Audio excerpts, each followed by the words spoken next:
তুঙ্গনাথ মন্দির বিশ্বের সবচেয়ে উঁচু জায়গায় অবস্থিত শিব মন্দির। এটি পঞ্চকেদারের একটি কেদার। হিমালয়ের উত্তরাখণ্ডে রুদ্রপ্রয়াগ জেলায় সমুদ্রপৃষ্ঠ থেকে 12,073 ফুট উচ্চতায় এই মন্দিরটি অবস্থিত।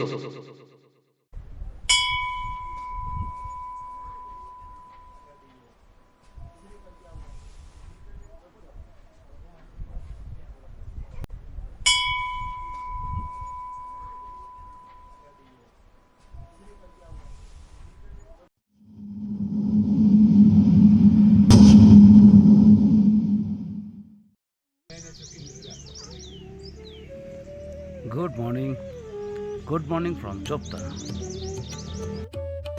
সোনু ভাই গাড়ি নিয়ে রেডি হয়ে গেছে, বাস এবার আমাদের খালি বেরোবার অপেক্ষা। টাইম হয়েছে এখন সকাল 7:05, আর আমি এবার গাড়িতে উঠে বসছি। ঝকঝকে সুন্দর সকাল, আর সবুজ ঘন জঙ্গলের মধ্যে দিয়ে পাহাড়ি আঁকাবাঁকা রাস্তা মন ভরে উপভোগ করছিলাম। আমাদের হোটেলের মালিক বলেছিলেন যে এখান থেকে প্রায় আধ ঘন্টা লাগবে। সামান্য কিছুটা এগিয়ে আসতেই চোখে পড়ল এই ক্যাম্প সাইটটি, নাম মিডোস ক্যাম্প।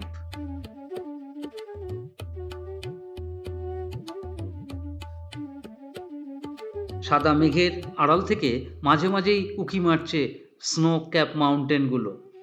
এখান থেকে চৌখাম্বা, বান্দারপুঞ্জ, কেদার, নন্দাদেবী, ত্রিশূল খুব ভালোই দেখা যায়।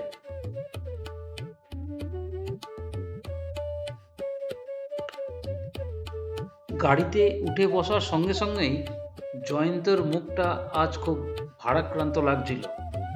গতকালের 42 কিলোমিটারের কেদারনাথ যাত্রা পায়ে হেঁটে করার পর পায়ের যা অবস্থা, তাতে আজকের এই আবার নতুন করে তুঙ্গনাথ ট্রেক সত্যি কিন্তু একটা বড় চ্যালেঞ্জ হতে চলেছে।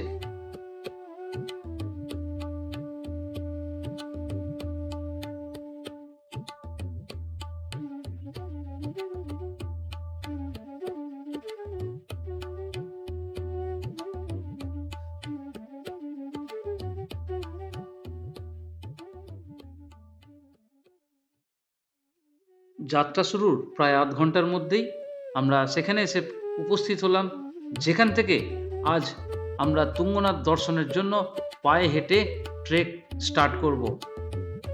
এখানে আমরা আমাদের গাড়িটি ছেড়ে দেবো, আর আমাদের ড্রাইভার সোনুজি গাড়িটা এখানেই পার্ক করবে কোথাও।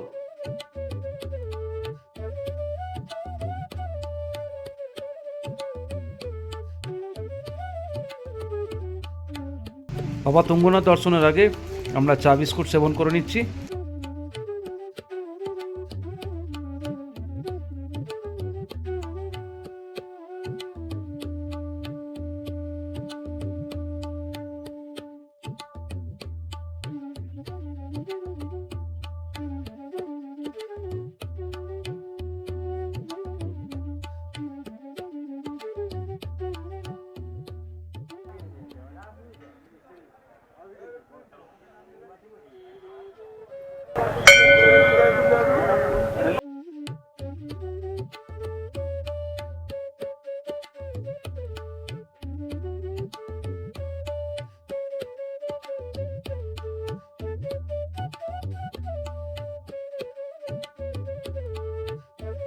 भैया घोड़े का रेट क्या है? 100 आने जन का। हाँ 1300 आने जन का। 1300 आना जाना रिटर्न।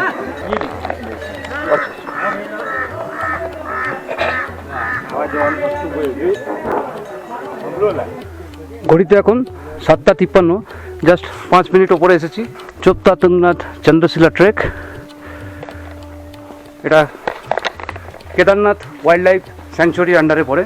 সামনে বোর্ডে কিছু ইনস্ট্রাকশন দেওয়া আছে।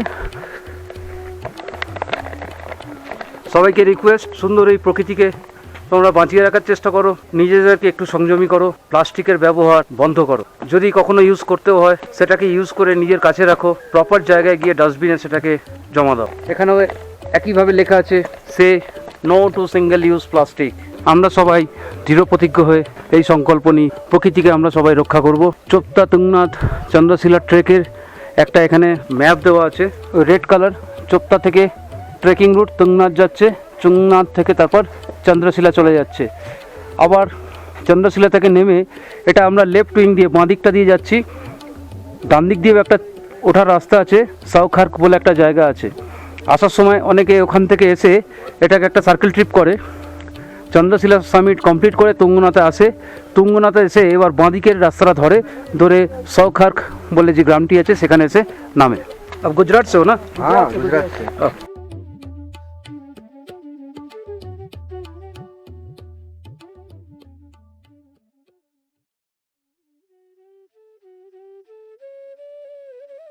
নিচে ওই বুগিয়াল দেখা যাচ্ছে, আর মাউন্টেন স্পিকগুলো কিন্তু ধীরে ধীরে মেঘাচ্ছন্ন হয়ে যাচ্ছে।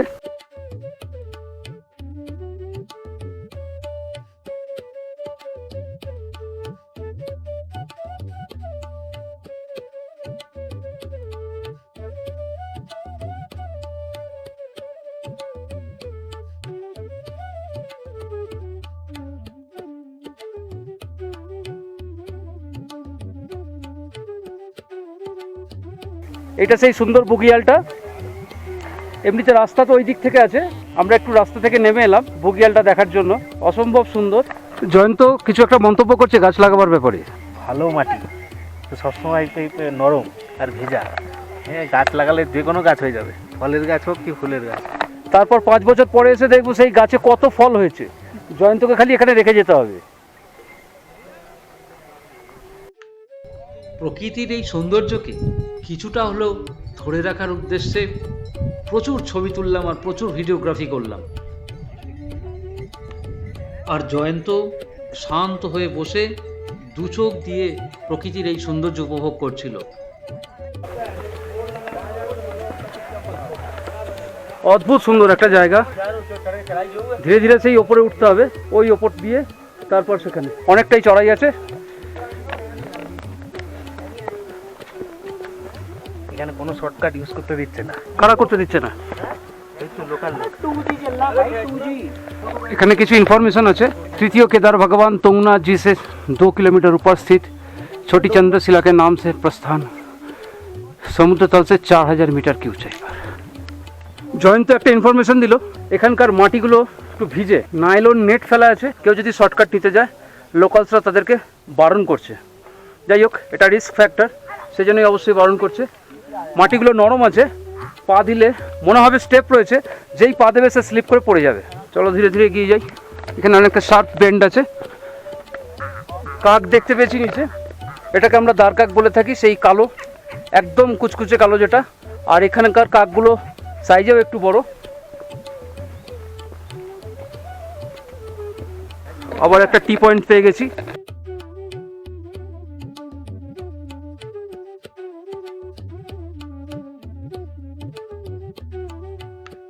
চলতে চলতে কিছুক্ষণ পরেই পাহাড়ি জঙ্গলের মধ্যে রনোডেনড্রন গাছের দেখা মিলল, আর নিচে ফোড়েছিল লাল ফুল।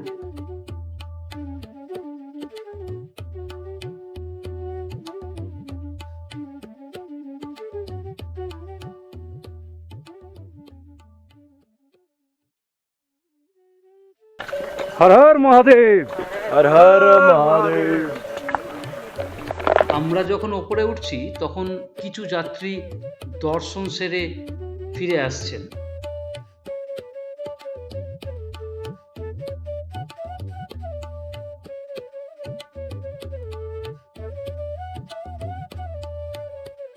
একজন যাত্রী তার নিজের সাথে তার নিজের প্রিয় ল্যাব্রাডর কুকুরটিকেও নিয়ে যাচ্ছেন। ধীরে ধীরে তুঙ্গনাথ মন্দিরের দিকে তারা যাচ্ছে। কুকুরটিও প্রভুর সাথে তালে তাল মিলিয়ে এগিয়ে যাচ্ছে।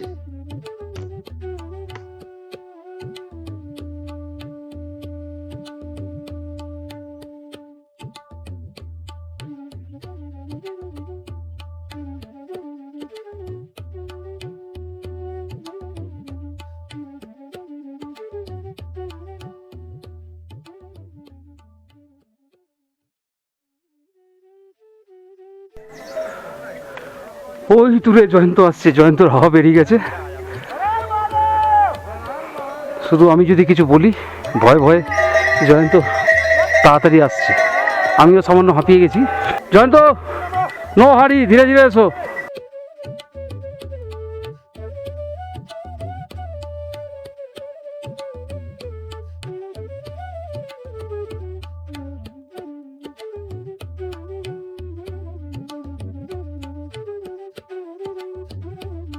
জয়ন্ত ওইখানে রয়েছে।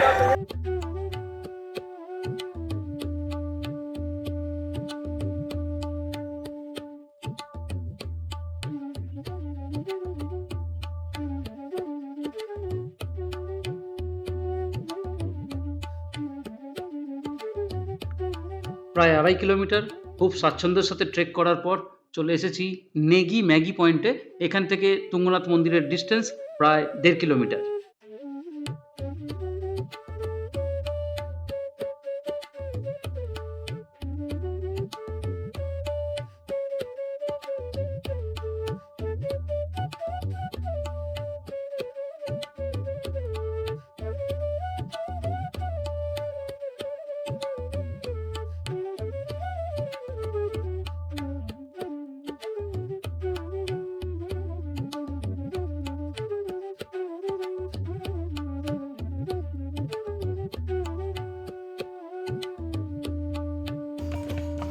क्या नाम है डॉग का? कैली कैंडी, कैली कैली। हाय कैली। क्या हुआ?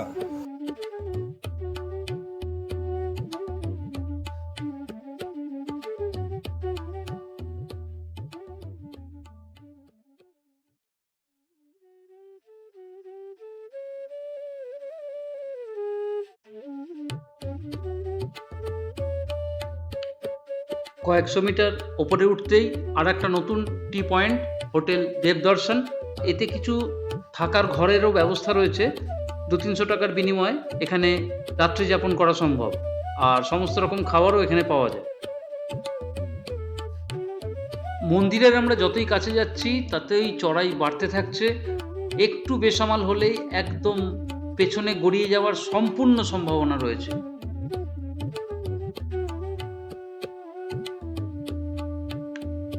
সুন্দর একটা মন্দির, আর জয়ন্তর জন্য অপেক্ষা করতে করতে এখানে কিছু ফটোশ্যুট করে ফেললাম।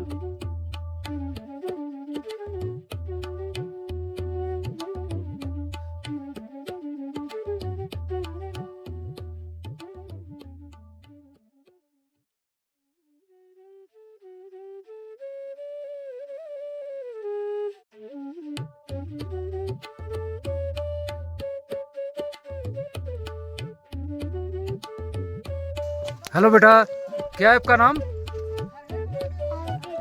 अंकित। हर हर महादेव। हर महादेव। हर हर महादेव। আর হয়তো 500 মিটার রাস্তা হবে। রাস্তাটা ঘুরে গিয়ে ওপরে সেই মন্দির আমরা দেখতে পাচ্ছি। আকাশে প্রচণ্ড কালো মেঘ, সূর্যকে সামান্য দেখা যাচ্ছে।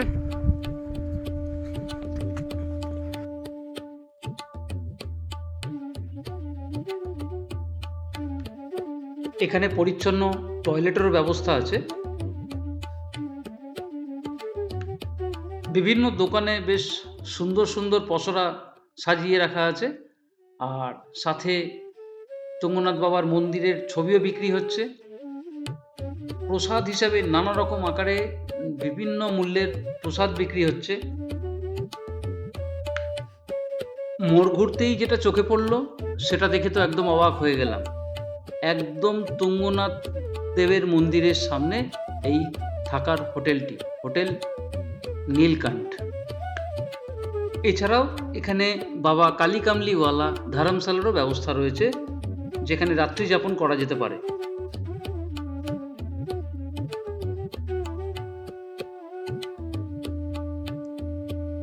আকাশকুণ্ড লেখা বোর্ডটি দেখে এগিয়ে যেতে সামনে এই কুণ্ডটা দেখতে পেলাম।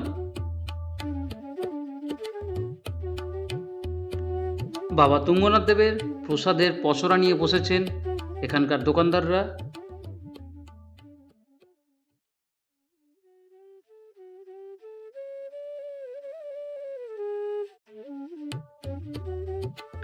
আর কয়েকটা সিঁড়ি অতিক্রম করার অপেক্ষা, তারপরেই আমরা বাবা তুঙ্গনাথ দেবের দর্শন করব। তুঙ্গনাথ দেবের এই 4 কিলোমিটার যাত্রাপথ আমরা 2 ঘন্টা 5 মিনিটেই কমপ্লিট করে ফেললাম। বাবার দর্শন আমরা সেরে ফেললাম। মন্দিরের ওখানে ফটোগ্রাফি অ্যালাউ নেই, আমরা বাইরে থেকে কিছু ছবি নিয়ে নিলাম।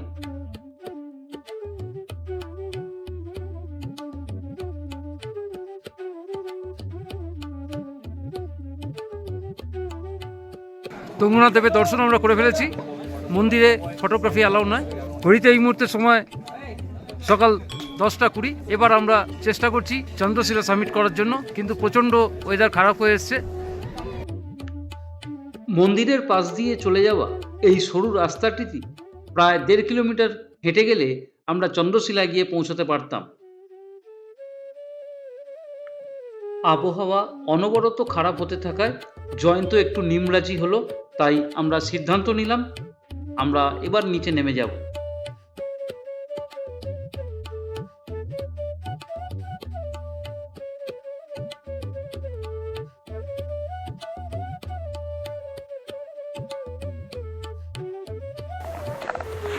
পেছনে তুঙ্গনাথ বাবার মন্দির, আমরা নেমে আসছি। সকালে ব্রেকফাস্ট তো কিছু হয়নি। ঘড়িতে এই মুহূর্তে সময় 10:34, আর আমরা 2 আলু পরোটার অর্ডার দিয়েছি, 2 কাপ চা। भाई क्या क्या मिलेगा? आलू पराठा मिलेगा, मैगी मिलेगा, चाय दूध कॉफ़ी, राजमा चावल, कढ़ी चावल।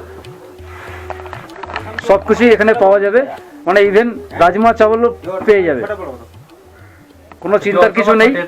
सभी फटे थे। পাশেই একটা থাকার হোটেলও আছে এই গ্রিন কালারের। আমি নাম্বার ডিটেলস সব কিছু ডেসক্রিপশনেও দিয়ে দিচ্ছি, আর আমার ভিডিওতেও থাকছে, তোমরা চাইলে দেখে নিতে পারো, এখানে স্টে করে দর্শন করতে পারো। সমুদ্রপৃষ্ঠ থেকে প্রায় 12,400 ফিট উচ্চতায় এসে 50 টাকার বিনিময়ে এত সুন্দর আলু পরাঠা সত্যি ভাবা যায় না। আর 20 টাকা করে গরম গরম চা।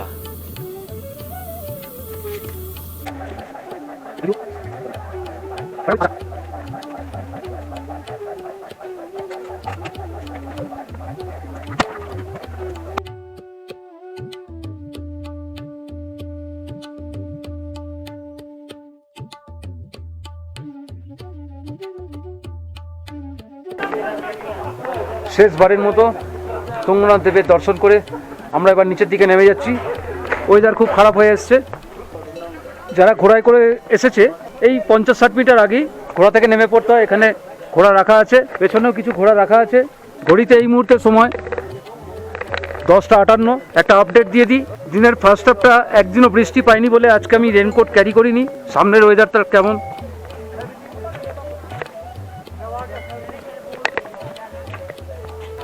এখান থেকে জাস্ট 50 মিটার দূরে মন্দির, কিন্তু ভিজিবিলিটি একদম নেই।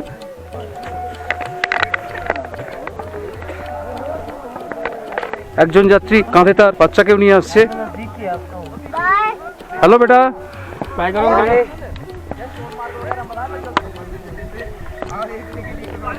যেন মেঘের মধ্যে দিয়ে হেঁটে চলেছি কনস্ট্যান্ট। মাছটা মাঝে মাঝে নাকে দিয়ে দিচ্ছি, ঠান্ডা হাওয়াটা কম লাগবে। আঙুলগুলো ফ্রিজিং একদম ওয়েদারে জমে যাচ্ছে। আমরা যাব এখন ওই দিকটা, আর নিচে একদম কিছু দেখা যাচ্ছে না। হর হর মহাদেব।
कोई नहीं, आप जाके हम आपकी स्टैंड में हैं। थोड़ा सीधा ही बोल दो, थोड़ा ही लगेगा ये आपका। ये इनकलाब जिंदाबाद। आपको काट दिया जाएगा। रखना है, इतना मत करना है यार। कर दिया जाएगा, बात तो सही। ধীরে ধীরে লাঠি নিয়ে জয়ন্তবাবু এগিয়ে চলেছেন। জয়ন্তবাবু ক্যামেরা দেখলেই লাঠি তুলে দিচ্ছে আর স্পিড বাড়িয়ে দিচ্ছে। জয়ন্তবাবুকে শুধু বলতে হবে যে কি হলো, তুমি কি বুড়ো হয়ে গেছো, এই কথা জয়ন্তবাবুকে বললে জয়ন্তবাবু স্পিড চালু হয়ে যাবে। প্রায় 55 মিনিট সাবলীলভাবে ট্রেকিং করার পর আমরা ফিরে এলাম সেই স্থানে যেখান থেকে আমরা সকালবেলা যাত্রা শুরু করেছিলাম। আশা করি তুঙ্গনাথ দর্শনের একটি সম্পূর্ণ ছবি আমি তুলে ধরতে পেরেছি।